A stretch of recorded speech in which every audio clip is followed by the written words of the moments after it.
Ukrainian President Volodymyr Zelensky is raising eyebrows, claiming he is in discussions with U.S. President Donald Trump about the possible deployment of American troops to Ukraine.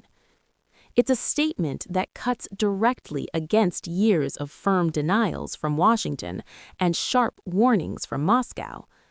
According to The Telegraph, Zelensky says the talks are part of broader conversations about security guarantees for Ukraine. Guarantees Kyiv believes are essential if peace is ever to hold. Speaking to journalists from RBC Ukraine, Zelensky was asked directly whether U.S. peacekeepers could be sent to Ukraine. His answer was careful, but revealing. He said, quote, "Those are American troops, and therefore it is America that makes those decisions." Then came the key line. Of course, we are discussing this with President Trump and with representatives of the coalition of the willing. We would like this. The remarks suggest something more than diplomatic speculation, but exactly how far the talks have gone remains unclear. Just days earlier, Zelensky met Donald Trump at Mar-a-Lago in Florida. However, The Telegraph notes it is not known whether U.S. troop deployment was discussed during that meeting. Adding to the uncertainty, Polish Prime Minister Donald Tusk weighed in earlier Tuesday. Tusk said the main outcome of the Mar-a-Lago talks was what he described as America's readiness to participate in security guarantees for Ukraine after peace is achieved.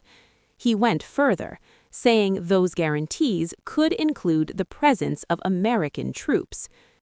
Allow me to just begin by addressing a matter that is currently drawing together the attention, the emotions, the anxiety, and the hope of the entire world, and so the crucial matter of negotiations concerning peace in Ukraine. Discussions and various meetings are currently taking place in different formats. I have just finished a discussion with the leaders of crucial European nations.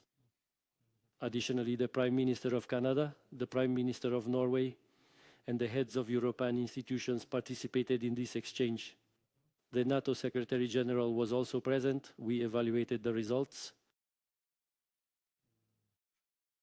This first stage, these already very serious negotiations in which the leaders of Ukraine, Europe, the United States and Canada have all become deeply and fully engaged. The prospect of peace is on the horizon. There can be absolutely no doubt whatsoever that certain events have indeed transpired which they are the very foundation for us to hope that this war might finally come to an end, and quite quickly. However, this is still just hope. It's still a long way from 100% certainty. What has been the most crucial outcome of the past few days is the American declaration. And this, of course, represents something entirely new. Some people were even taken by surprise. The American declaration regarding the United States' readiness to participate in security guarantees for Ukraine after a peace agreement, including the presence of American troops, for example, on the border or on the contact line between Ukraine and Russia. These quite unambiguous declarations have appeared for the very first time. But so far, there has been no confirmation from Washington. President Trump has not responded publicly to Zelensky's remarks or to the comments from Poland's prime minister.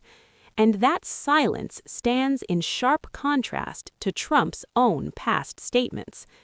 As recently as August, Trump told Fox and Friends there would be no American boots on the ground in Ukraine after the fighting ends. "You have my assurance," Trump said. "I'm president. I'm just trying to stop people from being killed." That position has been consistent and firmly stated. For Russia, the issue is existential. Moscow has repeatedly warned that any foreign troop presence in Ukraine during or after the conflict would be unacceptable.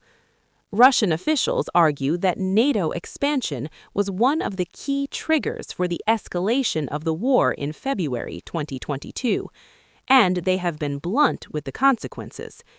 In September, Russian President Vladimir Putin issued a stark warning. He said that if NATO troops appear in Ukraine, especially during active military operations, Russia would consider them legitimate targets. The Kremlin has repeatedly cautioned that such a move could escalate the conflict into a direct confrontation with nuclear-armed powers. Even talk of Western peacekeepers has been framed in Moscow as a step toward a wider war. For Ukraine, however, the question of security guarantees has become central to any vision of peace. Kyiv argues that without firm and forcible protection, including potentially foreign forces, any ceasefire could simply reset the clock for future aggression. That leaves Washington walking a tightrope. On one side, Ukraine's demand for ironclad security. On the other, the risk of a dramatic escalation with Russia. On December 29th, during a joint press conference, Zelensky claimed that U.S.-Ukraine security guarantees were 100% agreed, but Trump's response left many observers scoffing. And we discussed all the aspects of the peace framework, which includes, and we have great achievements, 20-point peace plan, 90% agreed, and U.S.-Ukraine security guarantees, 100% agreed. U.S.-Europe-Ukraine security guarantees, almost agreed. Military dimension, 100% agreed. Prosperity plan being finalized, and we also discussed the sequencing of the following actions. And we agree that security guarantees is a key milestone in achieving lasting peace, and our teams will continue working on all aspects. We also had a joint productive call with European leaders, like President Trump said already, and a lot of leaders, including NATO and the EU. And we agreed that our teams will meet in upcoming weeks to finalize all discussed matters. And we agreed with President Trump that he will host us, and maybe in Washington, European leaders and Ukrainian delegation, yes, in January. And Ukraine is ready for peace. And once again, would like to thank President Trump for a warm welcome and substantial discussion. Thank you, Mr. President. Thank you very much. Thank you so much, Mr. President. Any questions, please? The first ambition from President Zelensky, 90%, 100%. The U.S.-Ukraine security guarantees. What number are we at right now? Well, I think you can say 95%, but I don't like to say percentages. I just think we're doing very well. We could be very close. There are one or two very thorny issues, very tough issues, but I think we're doing very well. We made a lot of progress today, but really we've made it over the last month. This is not a one-day process deal. This is very complicated stuff, but I think when the president says 95, I think, could be close to 95%. Yeah. The key facts, however, remain unchanged. Zelensky says discussions are underway. Trump has previously ruled out sending troops and now seems evasive. Russia insists any foreign forces in Ukraine would cross a red line.